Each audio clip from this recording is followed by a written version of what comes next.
Yes, and start.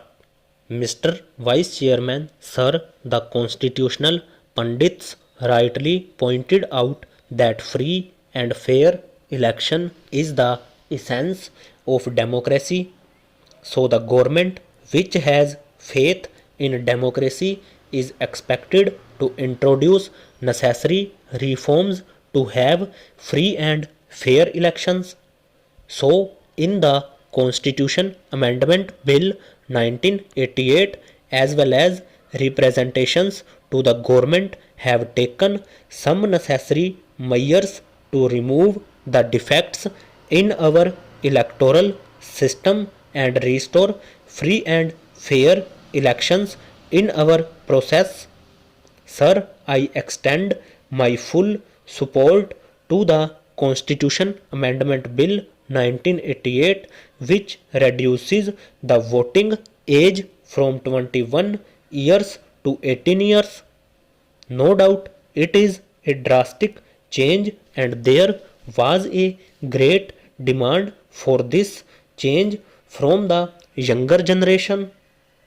But I am to remind this House that there are some state governments which have already introduced this change. Our government reduced the voting age from 21 years to 18 years.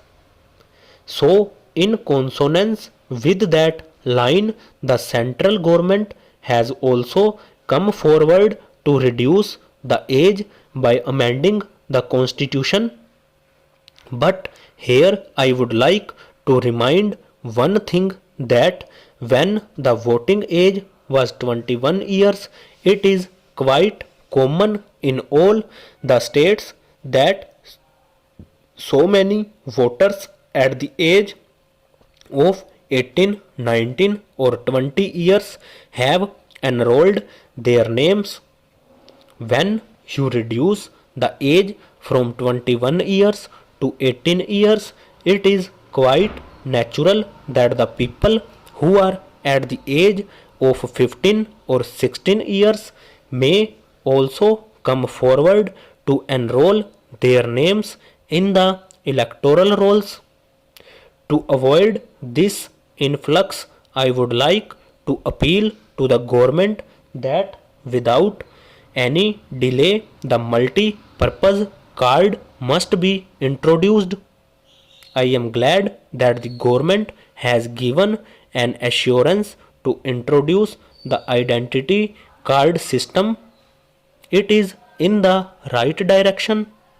Sir, the Honorable Minister, in the name of reforming the electoral process, has taken some steps to curb the rights of the states.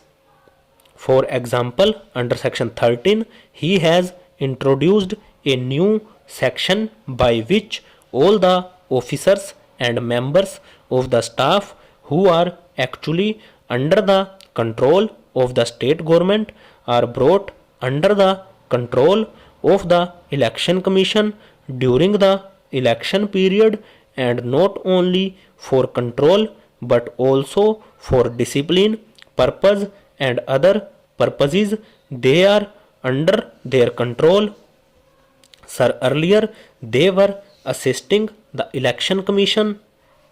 There was no difficulty to the election commission, but now the central government want control on the officials and want to conduct the election with its own power. In the name of giving powers to the election commission, it has amended this. It has moved this proposal with a bad motive. The election commission, we know in theory, is an independent body. There is no doubt about that. But in practice, it is under the control and direction of the central government. If the government is very particular about this amendment, then my honest opinion is that it should have consulted the state governments before putting this proposal. but to the best of my information, this government has not consulted any state government. Without consulting the state governments, it has taken the officials of the state governments under its control. Sir, here a right move is regarding the recognition of political parties and definition of political parties. I am not against this clause, but the dangerous thing is this: which is a political party? The decision of the Election Commission is final on this question. That is a dangerous thing. There must be room for decision by court.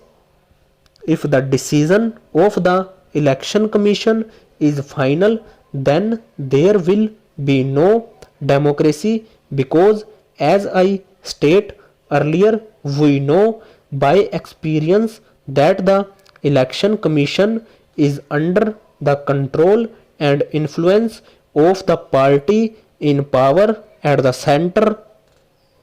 This bill has included some more offences to disqualify a candidate from contesting elections. In principle, I am not against this, but is it necessary?